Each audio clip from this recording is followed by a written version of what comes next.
Okay, good morning.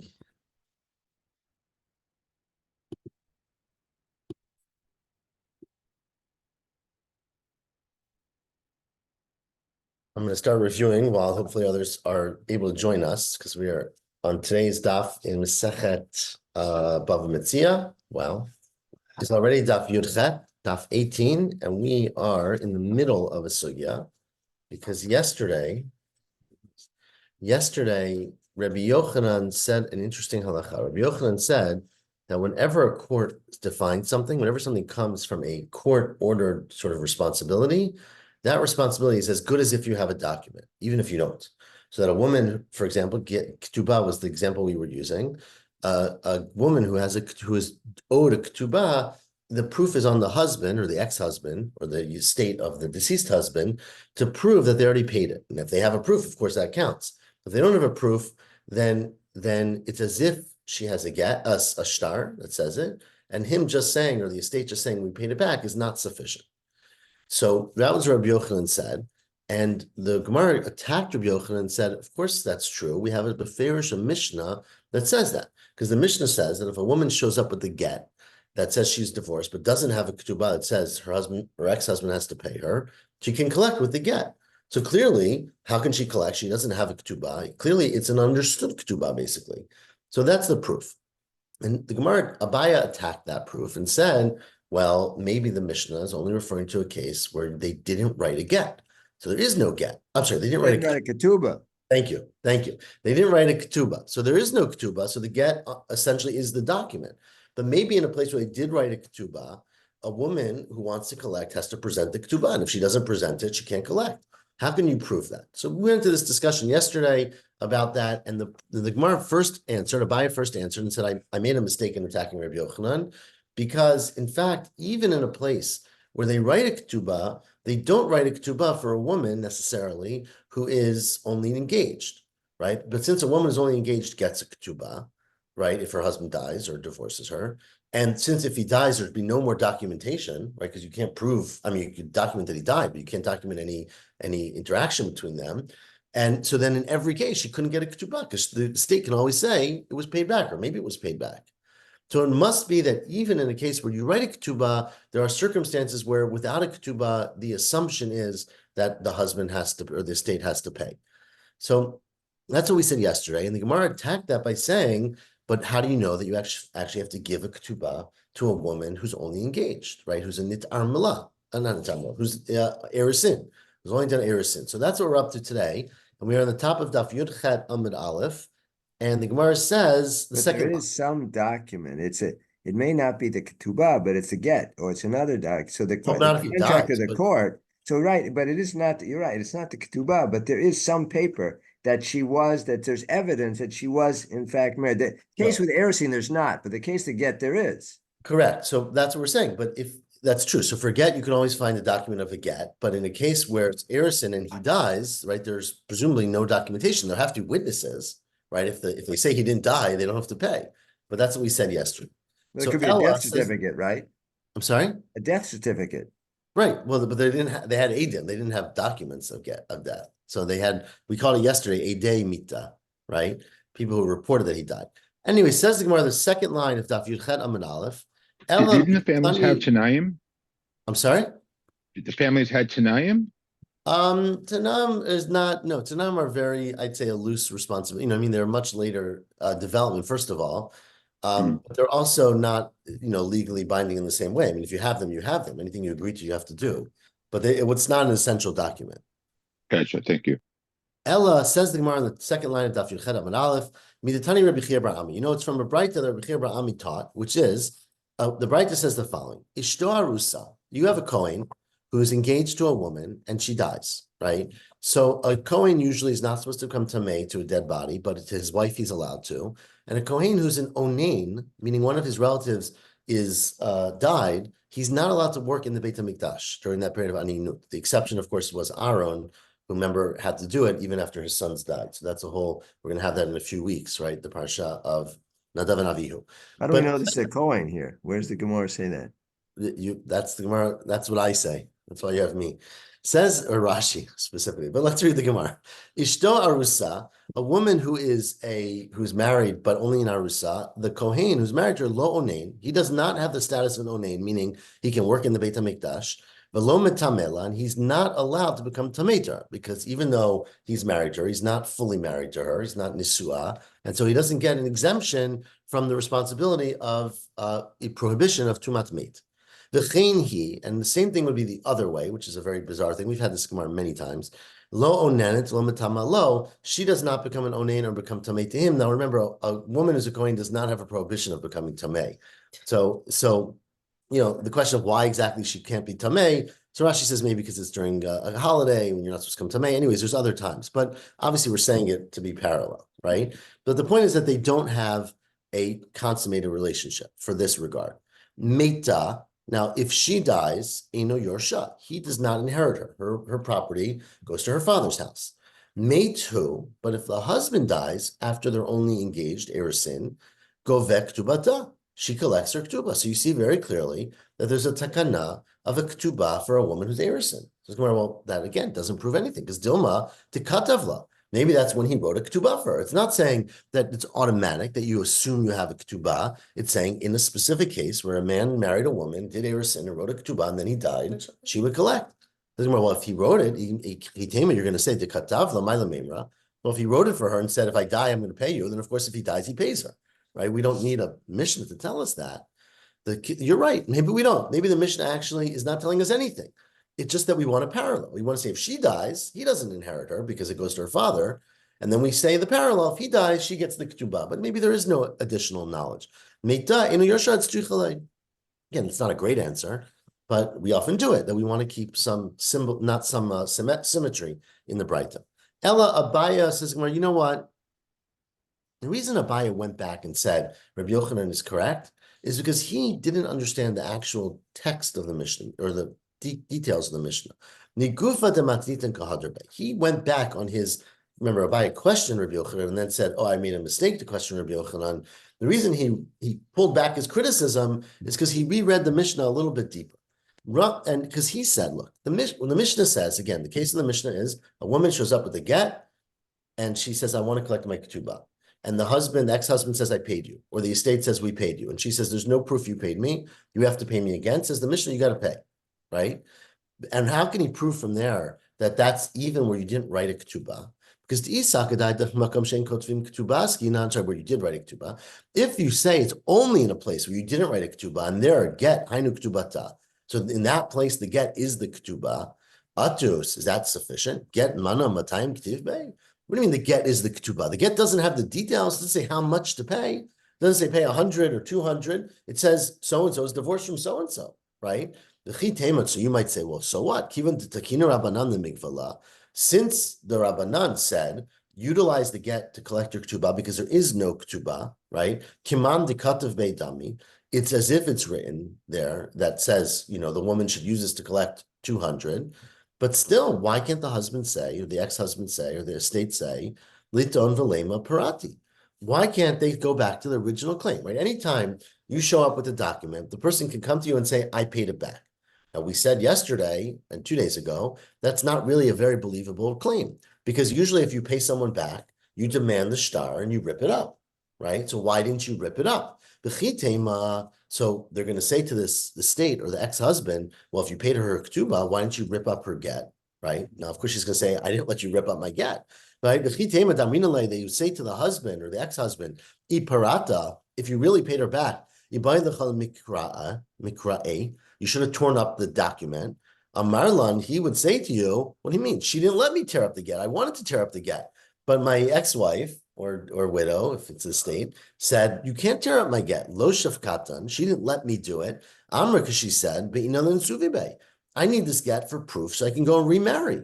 Right? No one's going to marry me knowing I was once married if I can't prove that I was divorced. So there's a unique issue here, which is that if the get is also the shtar, you can't rip it up. And so why can't the husband claim or the ex-husband claim, I paid her back? And why is there still a shtar? Because she didn't let me rip it up. It must be what Rabbi Yochanan said, that in fact, because it's maaseh beitin, there's a higher level. You can't say parati when it's a maaseh beitin. You can't say I paid you back. you have to bring a document. So you have to be very careful if you ever pay back your ketubah to get a shover, to get a receipt, and carry it with you for the rest of your life, or put in your safe deposit box. Says Gemara, well, 1 second. I know you can't rip up a get, but you can always do, and actually we do this today, as we learned about in Gittin. You could say, they should say to the ex-husband, if you really paid it back, you should have convinced her to let you tear the get, umichtav agabe, and to write on the text of the get, meaning tear it partially, and have an extra script on it that says, quote, Gita digan, right, dinan, sorry, eyes are not good this morning. This get, dikarinu, which is torn, lav mishum digita psulahu, it's not because it's a inappropriate get, it's so that the husband, the ex-husband, cannot be required to pay another time. So you put an explanation on it. You put an official seal from the Beit Din that says this get is still good. We tore it for another reason, and that would have sufficed to do everything. So why don't you say that's the reason we don't trust the husband?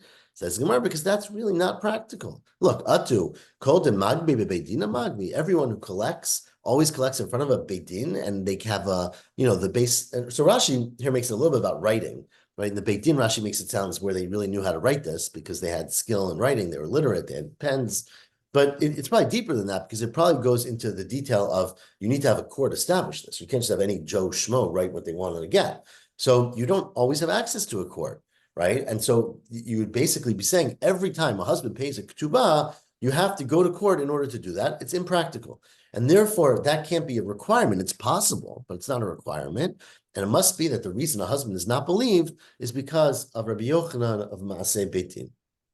So that is the end of that sugya. Continues the Mishnah, which is actually obviously a very straight continuation. The previous 5 days have talked about if you find so that you don't believe him. Then the bottom line. So he has to pay. It's Maaseh Beit Din, right? Because it's a higher level responsibility. It's not like a shtar chov. In a shtar chov, you do potentially believe him. That was a machloket we had. Whether you believe him or not, right? Whether he says, I tore it up, or I didn't tear it up, you should have torn it up. But in a get, not necessarily get, in anything that's a responsibility of Beit Din, like a ketubah, then saying I paid it back is not enough. You have to prove you paid it back. So if there was a ketubah, he could have ripped it up, right? Correct. He could have ripped it up, but then the problem is that she could always say, I lost my ketubah, right? So generally what they would do is they would rip it up and he would keep it. She would give it to him, basically. So remember, there's two things you could do, right? You could take a document. Usually when you paid back a loan, you got back the loan document and then you rip it up, right? This addition here is that you could also tear it and write on it, oh, this was already paid, right? Confirm. Continues the Mishnah. Is it permissible to write on a get something additional? I mean, it's like basically a side note. Yeah. I mean, you could. It doesn't possibly get to write on the get once it's been used, right? This is after the fact. Matzah gitei nashim, says the Mishnah. Let's say instead of finding a loan document on the street, you find a get. It says Ruvain divorce Sarah, right? Or you find Shechrei Avadim, a document that says that an Eved is being freed. Or Daitiki. A Daitiki is like a will, is usually how they translate it, like a gift, basically, a gift thing, right? Or matana, or you find a document that says, Ruvain gifts whatever his home to Shimon, or shovrim, or you find a receipt, which is the opposite, right? Saying you paid back something. In all these cases, hareze lo yachzir, you should not give it back to the person who says they lost it. Shani omer, because I would say ketuvin hayu, it was written, but it was never delivered. V'nimlach aleihem shlo litznan.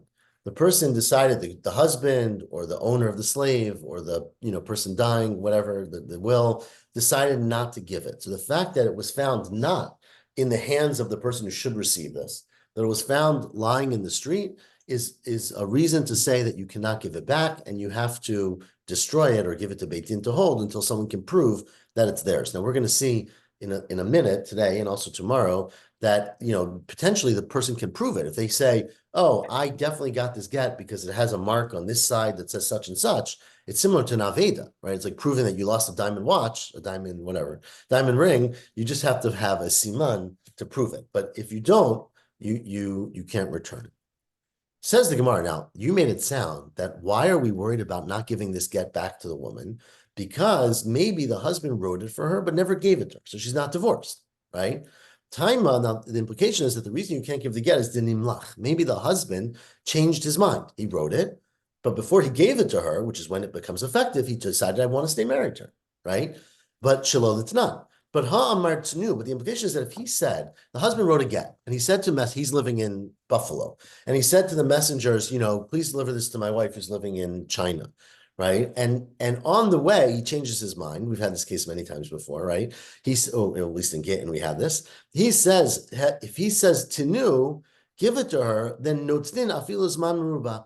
Then you would give it to her, even if it took a long time, and you didn't know if he still means it, right? Meaning you didn't recheck with him. There's no way to find out. Do you still give the get? That's the implication. Veraminu. But the problem is that there's a Mishnah in Masechet Gittin that seems to disagree with that, because the Mishnah says the following: Hamevi get, a person brings a get as a messenger, va'avad himenu, and he loses the get. So he's supposed to bring this get and deliver it. He gets to the house and he can't find it, and he retraces his steps and he finds it in the street. He dropped it 2 blocks away. Matzola alter, if he finds it right away, we discussed in Gittin what right away means, but let's just stick to that. Then kasher, then he can pick up the get and give it to the woman. But, right, if he imlav pasul, if he doesn't find it right away, it's pasul. So we explained in Masechet Gittin that the case, what does it right away or not right away means? Right away meant that there wasn't an opportunity for another traffic jam, right? The Gemara calls it a shayara, a caravan, to come through with other people who might have a get. So it's not plausible that maybe the get that you found is not the get that you lost, right? You dropped the get. If you find it right away, and again, right away does not necessarily mean time. It means there wasn't an opportunity for another get, another group of people who might be holding a get that's similar to your get to walk through town. So then you find it must be your get. But if another group came through and they potentially had a get in that they dropped, then you can't be sure that the get that you picked up is the same get that you dropped. Okay, that's what the Mishnah says. It would be another caravan with the same. It's very with specific. Someone to get with the same names. Very specific. They'll get. So it is very specific. But I 2 things we learned about this all in Gittin, but I'm happy we're going to do it again today. I would say, if you know about old history, which is probably true today a little bit too, a lot of names were reused, right? I would say there wasn't a huge stable of names. So it's not impossible. It might be implausible, but it's not impossible to have 2 people with the same name and 2 women with the same name. Remember, the get also contains a city, right? And that's the part that the Gemara actually deals with much more commonly, because their cities, their villages were much smaller than ours. So the chance of having 2 people with the same name in the same village was obviously much, much lower. So we're going to discuss that in a second, okay? So the Mishnah, our Mishnah implies you can return the get no matter when you find it, as long you find it in the street, as long as they didn't change their mind. The Mishnah said, don't return the get because maybe the husband didn't give it. But if you knew for sure that the husband said, I want to give it, then even if you found it 6 months later, right in the street, you would give it to the wife, right? But the Mishnah in Gittin says, if you find it right away, you give it back. But if it's 6 months later and you can't give it back. So how do you reconcile those? Says Rabba Lokasha. It depends on whether there's traffic, right? How rural are you? If you're out in the middle of Alaska or whatever their equivalent was, which is probably everywhere back then, right? And 6 months pass, no one has come to town, you can give the get. You finally found it. So kan b'makom shashayarot mitzuyot. One is a place where they have shayarot. I think I translate as caravans. There might be a more romantic word, but let's leave that. There are places where troops come through, and then it could be someone else's get, and so you can't return it. But kan b'makom she'ena shayarot mitzuyot. If you're in a very nice rural place where no strangers come to town, then it didn't come from anywhere else. And continues the Gemara to address your points. Afilo b'makom shashayarot mitzuyot. Even if it's a lot of traffic, you live on the highway, that's only, of course, if you have people with the same name. It's only if in that city you know that there's 2 people with the same name. And this is obviously not just his name, but her name as well. You have to have 2 people with a man's name and 2 people with a woman's name. If you happen to know that there's a bunch, and they're married, right? You happen to know that in this city, there's a bunch of marriages between Avraham and Sarah, then you have to be worried. Avraham ben whatever and Sarah bat whatever, then you have to worry. Because if you didn't need both conditions, remember the 2 conditions are people with the same name living in the same city, and a lot of traffic. Then kasha de Rabba. Then Rabba wouldn't make any sense because there's another case of Rabba of the following case, 3 lines from the bottom. Ahu Gita, there was a case of a get. Tishtakich Beidina de Rav Huna, right? They found it in the Beit Din. It showed up in the court of Rav Huna. I mean, it was found and delivered there. Davi Katuv Bey, and you know what it says in the get? It said Bishviri Mata Da'arachisnara. This get happened in Shviri Mata. Mata means city, right? So in the city called Shviri, that is on the riverbank. Okay, so that was the case. It's not very specific, but that's how they usually call their cities, right? And they found it, and they weren't sure what to do with this get. So said Rav Huna to his the people, I guess, in the Beit Din, all his students. Turn the page, Daf Yud Chet Amud Bet. I'm not really sure that we can use this get and let this man have this get to divorce his wife because Chashina l'shnei shviri. Maybe, we don't know this, but maybe there's another Washington somewhere down the road, right? There are common names for cities, and there may be another shviri. I don't know exactly what the word shviri means in Persian, but I guess maybe it's a common word, and maybe there's another, city of the same name. So just the fact that it says this is not a proof. And now we keep going. Amarei Rav Chisda the Rabbah. Now Rav Chisda, I guess they were all in the room, presumably, said to Rabbah, obviously this is going to be a very big discussion tonight at dinner, right? So why don't you go do some research and try to understand how we approach these cases where we have a get, it says something, but you're not sure if the same thing could be said somewhere else. So Puk Ayinba, go and analyze this issue, right? We gather all the sources. Because that Rav Huna is going to ask you about it tonight, right? This is whatever happens during the day. He comes home at night in the Beit Midrash, and that's what they discuss. So Rabbah went and started doing his homework. Nathak, Rabbah went and pulled out all the books, or maybe pulled out all his memory. And Dak he found, Dakim he analyzed, and he found it's not. He found the Mishnah, which is our Mishnah, of course, which said, Kol Ma'aseh Beitin Hareza Yachzir. The Mishnah says, actually this is a Mishnah later, but we quoted it before, that anything that is found in Beit Din, right, you can give it back to the people. Because if it's been come out of court, it's been sort of clarified and established, you can return it. Okay? Now, 1 second. Said Rabbah to himself or to his colleagues, think about this. Anytime you find something in Beit Din, every Beit Din is considered to be a place where crowds come, because by definition, that's what a Beit Din is. It's a place for all the people to gather and bring their business, right? So ha-beidina de Rav Huna, or maybe just Rav Huna's Beit Din, but I would say any Beit Din, right? Every Beit Din is like a place where many people come, right? The kapashet Rabbah the Yachzir. And Rabbah said that you can give back the get. So if Rabbah said you can give back the get, even though there are many people coming here, it must be because Rabbah demands 2 conditions, right? He must demand, it has to be a place where many people come, and there's 2 known people with the same name. And so Rabbah allowed you to return the get, even though his Beit Din is very busy, because we didn't have 2 people with the same city and the same name.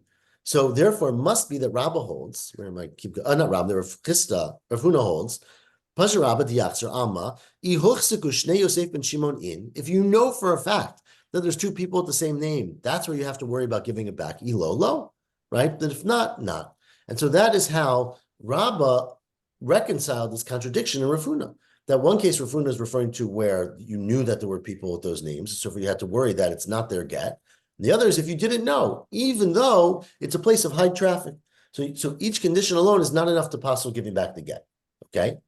Now, other Rabba Uvda, and in fact, Rabba... I'm sorry, he uses the Gemara used the word the Yachzir. Previously, when we were talking about Yachzir, generally referring to the person, like the Malva, someone who originated the document. Here, it seems to be referring to the person who was supposed to receive it, like in this case, the woman, the get. So the word Yachzir, it seems, I was thrown off by this a bit. But so no, because Yachzir refers to the person who should be, if this document was given properly, who's the one who should be holding it, right? If you lend money, if Ruvain lends money to Shimon, Shimon writes a document to Ruvain and says, I owe you money. So Ruvain holds the loan, right?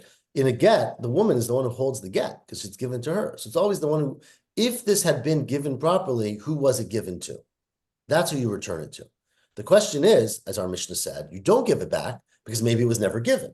right? But that's why it changes. The woman is the recipient of the get, and the lender is the recipient of the loan, not of the loan, but of the loan document. Sorry.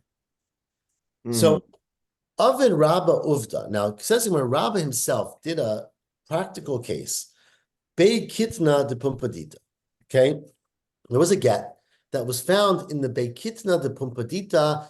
It was found in the flax house of Pumpadita, where they would take, flax and they would soak it and make it into whatever you call it. Not flour. No, flax is made into thread. Linen, no? Linen. You sew with flax. You're driving us crazy. All over Parsha, come on. Yes, Rabba did an uvda. They found a get in the Beikitna de Pumpadita, and Rabba did kishmaite. He actually gave it back to the person, the woman whose name was on it.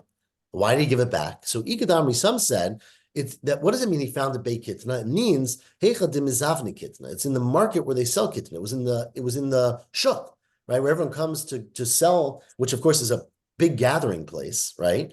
V'hu shluch zeku. And it's because they didn't have two people with the same name. So they found it in a place where everyone gathers. So you would think not to give it back.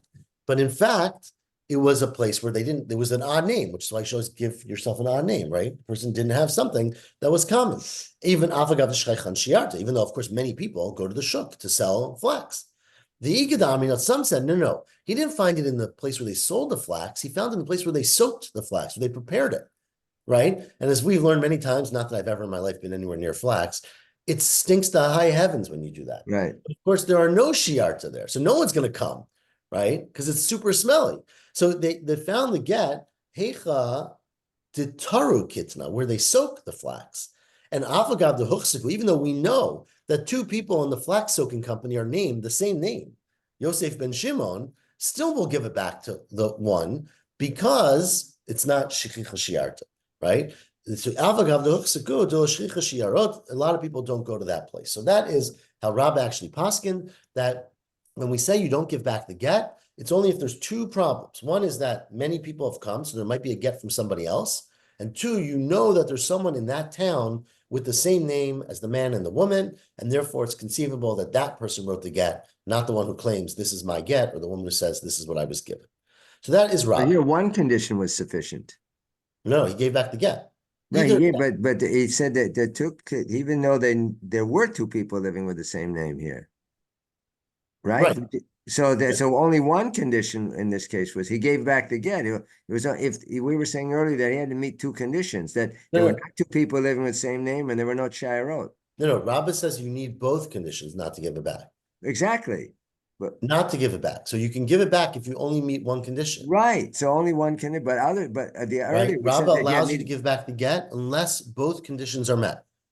That's the only time you can't give it back is if both there's a lot of travel here and the names are known to be in the town. So with one condition, you can give it back. Correct. That's what he did. So Rabbah gave it back in this case. Now Reb Zera, am I Reb Zera? It's Zera. Yeah. Rabbi Zera, Rami Matnitin Abraita, Umishani. Remember, Rabbah asked a contradiction between our Mishnah in Bava Metzia, which says you give back the get, don't give back the get, sorry, and the Mishnah in our Mishnah says don't give back the get, but the implication is it would be fine to give it back if you weren't worried that he didn't give it, right? So our Mishnah basically says give back the get, and the Mishnah in Gittin which says don't give back the get. And he answered, well, it depends on whether there's a lot of traffic and whether the names are the same, right? Reb Zera asked a contradiction not from our Mishnah to that Mishnah, but from a Braita on the Mishnah. Okay, Reb Zera, Rami Matnitin Braita. Reb Zera asked a question from the Mishnah on a Braita, Umishani, and he answered. It's not. The Mishnah says in Masechet Gittin, Hamnevi get vavad himenu. You're bringing a get, you lose the get. Matzola alter. If you find it right away, then you should give it to her. Kasher v'imlav pasul, because maybe you lost your get, you found someone else's get, and therefore you can't use it. Veramini, but he asked a question from the Braita in Gittin, which says the following: Matzah get isha bashuk. You find the get of a woman lying in the marketplace. Bisman shahabal modeh yachzir liisha. If the husband says, yes, in fact, I gave this get to my wife, then you can or my ex-wife, right? Then you can hand it back to the woman, right? But eina bal modeh lo yachzir lo lezeh lo lezeh. The husband says, I didn't give it to her, then the get gets thrown away because it's suffix. You don't know and you don't give it back to anybody. Now, says now, of course, that's very similar to our Mishnah, by the way. So Gemara is going to ask in a second, why ask the question from a Brighton Gittin as opposed to our Mishnah? But let's just deal with the question. Katani Mia, but the Brighton in Gittin does say, the Brighton in Gittin does say, Bisman Shabal Modeh Yachzir Liisha, that if you find a get and the husband says, yeah, I gave it to this woman, then you give it back to her. Vafilos Man Meruba. It implies even if you found it 6 months later, right? And the Mishnah in Gittin said, if you find it after a long time, you can't give it back. Umishani, and we gave the same answer. It depends. It depends on whether there is a lot of traffic, in which case you can't give it back because it might be a different get, or if there's no traffic, you can give it back even 6 months later because no one else would have dropped the get in this place. Now, Ikadamri, some said that he added a second condition, like Rabbah did, that only if you know there are 2 people with this name, that's where you can't give it back. So there's a lot of traffic, and it's known that there's 2 Yosef ben Shimon. And then, of course, that's the same thing Rabbah said. I know the Rabbah. Then Reb Zera would be saying the exact same thing as Rabbah. But Ikadamri, some said that Reb Zera said, no, don't give it back, even if you don't know if there's another person by that name. Don't give it back as long as there's traffic. You have no idea if in America there's this town called, Shvir Nara or whatever. And so you can't give it back, even if you're not familiar. And Pliga de Rabbah, and he argues with Rabbah. So therefore, we don't know for sure if Reb Zera argues or doesn't argue, but we know Reb Zera asked the contradiction from a Brighton Gittin to the Mishnah Gittin. So says the Gemara. Are you saying one condition is sufficient? Well, one condition if it's Shayarot. According to Reb Zera, you might only need Shayarot, the fact that it's a lot of traffic. And the reason the Gemara talks about this in Gittin, that because even if you don't know that there's 2 Yosef and Shimons in Riverdale, maybe there's another Riverdale somewhere else, right? And so if there's really a lot of traffic, and again, depends on what you call a lot of traffic, but if there's really a huge market and people are coming from everywhere, let's say you're in Jerusalem, right? People come from everywhere. You can't say just because it says, in Barcelona, this person divorced that person, that there's not another Barcelona, maybe. Now, says the Gemara, Bishma Rabbah, we're around halfway down, but first word on the line. I understand Rabbah asked a contradiction from our Mishnah on a different Mishnah. It's always better to ask contradictions in Mishnayot, right? Lo amar Rabbi Zera, because matnit and alima leilakshuyeh, it's always stronger to ask a question, alima means stronger, from a Mishnah. El Rabbi Zera, my time Rabbah. Why did Rabbi Zera say, there's a Brighton Gittin that contradicts the Mishnah in Gittin? What about our Mishnah in Bava Metzia that contradicts the Mishnah in Gittin? Why didn't he think our Mishnah was a problem? Because Amarlich, I'll tell you, I had no problem with our Mishnah, right? Why were you so worked up with our Mishnah? It said that if you find a get, don't give it back to the woman because maybe the husband didn't mean to give it to her, right? But and then you said, therefore, if he did mean to give it to her, you would give it back to her even if it was a year later, right? Our Mishnah doesn't say that. Nika tani ha'amar tenu no tnin afilu zman meruba. Does our Mishnah really say that if the man said, I did give it to her, that you could give it back to the woman who you found it a year later? Dilma ha'amar tenu no tnin, right? Maybe the Mishnah is only implying if the husband said, I gave it to her, you would only give it back to the woman if it was the same time. Right? Maybe it's only if it was immediate, meaning if the husband said, I did give this get to my wife, my ex-wife, today, that's where you'd give it back to her. And either, right? According to Rabbi Zera, right, who says that, right. So maybe according to, maybe you'd give it only back right away. And according to Rabbi Zera, who we're talking about, that would be talking about b'makom shashayarot mitzuyot. It's talking about a place where there's a lot of traffic, and you can't give it back to her. Even though you don't know if for sure there are 2 Yosef and Shimon. So remember, Rabbi Zera holds that as long as there's a lot of people coming through, and therefore potentially another person dropped this get, you can't give it back to her, even if you don't have a city that you know about with 2 people with the same name. And that's Pliga de Rabbah. Now ask the Gemara b'may kamiflagi. Why? What do they argue about? So Rabbah says, look, when it says in the Mishnah, Kol Maaseh Beitin Harezi Yachzir, that anything that's found in Beitin, let's say that's the way Rabbah means it, but I'm going to translate it according to Rabbah. Anything that's an act of Beitin, you can give back to the person. Rabbah understands that means the ishtakach bebeitin askina. It means you found it in Beitin. Now, by definition, remember, anything you find in Beitin is a place of high traffic. because people come to Beit Din from all over the city, all over the county with their business, right? And so Beit Din kimakom shashayarot mitzuyotu, shayarot mitzuyot, period. Beit Din is like a place where there's many caravans coming through, right? And the Mishnah says, if you find it in Beit Din, then you can give it back to her, unless there's two people with the same name. Only if you know that there's two people with the same name, Yosef ben Shimon, you can't give it back to the woman. But the implication is lo huchsak yachzir, that even if you, as long as you don't know that there are two people with the same name, even though you found it in Beit Din, which is by definition a place where there's much traffic, you're allowed to give it back to her, right? Reb Zera said that if there's a lot of traffic, even if you don't know the names, you can't give it back to her. But clearly says Rabbah, the Mishnah says that if it's in Beit Din, you're allowed to give it back to her in some circumstances. So that goes against you. And Rabbi Zera would tell you, Amar Lecha, 10 lines from the bottom, doesn't say you found it in Beit Din. It says, Mikatani kol maseh Beit Din shenimtzu beBeit Din. It doesn't say anything signed by a court that was found in the courtroom, right? It says, kol maseh Beit Din yachzir katani. It just said anything that was certified by the Beit Din. It must be where it was certified by Beit Din, but you found it outside on the street. Ulolam d'shtakach ambroi. You found it outside. And so it's not necessarily the case, like Rabbah said, that it's talking about where you found it in Beit Din. And if you did, says Reb Zera, I would assert that if you found a document in the court, you never give it back. Because since the court is such a big place of traffic, there could be the same document from a different person in a different town.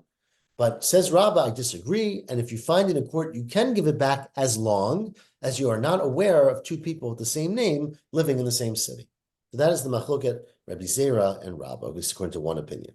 And if they find out later that there are two people of the same name, I mean, then would that puzzle the? Let's say he finds out 20 minutes later. Oh, you mean according to Rabbah, why he gave it back? Yeah, let's say he finds out. Oh, he goes out to see. Oh, the two people, another two people with the same name came in. So he finds out. It's a good. I'm not sure. I mean, my assumption, I don't know this for a fact, is that once you've done it, you've done it, and that because remember, these are all chashashot, right? This is not a proof that the get was given by somebody else. But I think that it would probably be okay. But I don't actually know for sure. So the woman could be divorced, even though that she wasn't supposed to be divorced. Then. So we'll see. Well, actually, I mean, that's a concern, but again, it's just a chashash. And remember, the man is saying he divorced her, and she's saying she got divorced, right? So they do say that it happened. It's not like Rabbi Yirmiyah says. Rabbi Yirmiyah has a whole nother answer. Rabbi Yirmiyah says, why if you find it in Beit Din, you can give it back to her. It's not because, even though shayrot are mitzuyot, it's because kigon the ka'amri edim. It's where you ask the witnesses. Do you remember giving this get? You know what the witnesses say? Yeah, we signed on a get for Yosef ben Shimon to Rachel bat whatever, and we never signed on another get of the same people. So therefore, if you have our signature on the bottom of the get, it must be that this was the same get and it didn't go to somebody else. So it's where the Edim said, "Me'olam lo chatamnu ela al get echad shel Yosef ben Shimon." We only signed one get in our lifetime with these people's names on it. So therefore, remember, so they're going to the third party here. You're going to the witnesses. And you're saying to the witnesses, can you sign an affidavit that you never signed another get? And they say, sure. Says, well, then, okay, obviously, then what's the chiddush? If the witnesses confirm that we signed a get for Yosef ben Shimon to Rachel, and we never signed another get for Yosef ben Shimon, then of course you trust the get. How else? What else could it be? Well, you need to have a conspiracy-minded mind in order to understand this Gemara, because maybe there are other city with the same name. There's another people in that city with the same name, and there's witnesses in that other city with the same name as these witnesses, right? Why can't you keep going all the way down in your conspiracy, right? Who would have stopped there? You would have thought, Leichash, we're 6 lines from the bottom, Dilma itrami shma kishma ve'edim ke'edim. That maybe you found a get with the same names, a different city, in the same city name, and Edim, who also are named, Ruvain ben London or something. Kamash Milan, that, even those who are very far-fetched have limits. So that is one step too far. So you maybe worry about the names of the husband and the wife and the name of the city, but you don't, unless you know, assume that the witnesses are not solitary witnesses. Now, you said a moment ago that is Moda that he gave the get, and she's Moda that she received it at some point, and therefore they both agree that there was a divorce that took place. No, but you need a get. I'm gonna. No, but wait a second. So okay, so if they both agree to that, make it simpler to just write another get. So one second. You can say that about almost the whole Masechet Gittin, but there's a lot of reasons why we don't. For many, the first most practical one is that it costs money to write a get, and you need technique. But the much bigger one is, of course, the time matters, right? Because the get here says that we were divorced last year. She's already remarried, right? If you write a new get today, you can't write it retroactive, right? So obviously, it's very important to know. And then, of course, for monetary reasons and ketubah and all of that kind of stuff. So there's huge implications in this. And you don't just trust people who say, we're divorced, right? They have to have a get. So Rav Ashi says, lose the ketubah. If they lose the ketubah, they write a new ketubah, right? Correct, but you can only collect from the date you write it, potentially. I don't know about that. So if they lose the ketubah, the wife have to then it's lost the ketubah. They write a new ketubah. But when they were married, in 1980, so they lost the ketubah. They write another one. I mean, the date of the marriage was confirmed, certified somehow. No, but it's true. But the date of the ketubah, you can't backdate a responsibility. You can backdate. You could say, I've owed you this money since 1980, but you can't collect property from 1980 if they write the ketubah in 2024, right? Anyways, let's do one more answer before we lose our attention. Rav Ashi says the kigon. You know, Rav Ashi says, you know how they could return the get to the woman even though it was found in a Beit Din, which is where a lot of people go. It's kigon to ka'amar nekev yeshbo b'tzad ot plonit. It's where they can give a siman. Forget about the names and all of that. It's where the woman says, just like any other article you lose, I lost my get, she says, and I can prove to you that this is my get because it's got my name. They're like, we don't care if it is your name. There's a lot of people with your name, right? It's got my city. We don't care about your city. There's a lot of people with this city. She says, oh, but I'm the only one who can know that there's a dot next to the dalid in the fourth line down from the top of the get, right? Or whatever. There's a blue mark on the back of it. So she has a siman. Nekev yeshbo b'tzad ot plonit. I know there's a tiny little dot next to the word echad or whatever. The dafka now says the Gemara, but that's only if she's very specific. It's only b'tzad ot plonit. It's only if she says there's a dot next to a specific letter. But if she says, oh yeah, I remember the get. It was torn on the side and it's a little ripped up, right? Or nekev ba'alma, she says, I remember there's a hole in the get. That's not a specific enough siman, right? Why? Because Rav Ashi misafkalan simanim idoraita idrabanan. Because Rav Ashi is unclear whether the relying on a siman is deoraita or drabanan. Meaning, remember, this woman's going to get, as you pointed out, she's going to allow to be remarried based on this get. So this is it's going to have a huge implication, right? So therefore, Rav Ashi was not enough with a minor siman, right? Oh, there's a hole in it. That's maybe, but maybe not, right? That's a very vague thing. You have to have an incredibly specific siman for us to give back the get. And so we're going to stop there because it is a beginning of a new sugya, or not new sugya, but a new line. But basically, we come out with an uncertainty. When you find this get in Beit Din, according to Rabbah, you can give it back to her because as long as you don't have two people with the same name, even though it's in a place where there's a ton of traffic, that's okay. You can give it back. But then we saw several other answers that either you have to give it back only because the witnesses confirm it, or the woman has a sign that it's hers. It might not be so clear, and we will continue this tomorrow. And of course, this is a very good beginning of a segue into our next parak, which is going to talk a lot about if you lose stuff, how you can verify that you can give it back. Here, if we're saying here that it's either right or either rabbanan, are we referring to the siman, or referring to whether a get is the right? No, again, it's always doraita.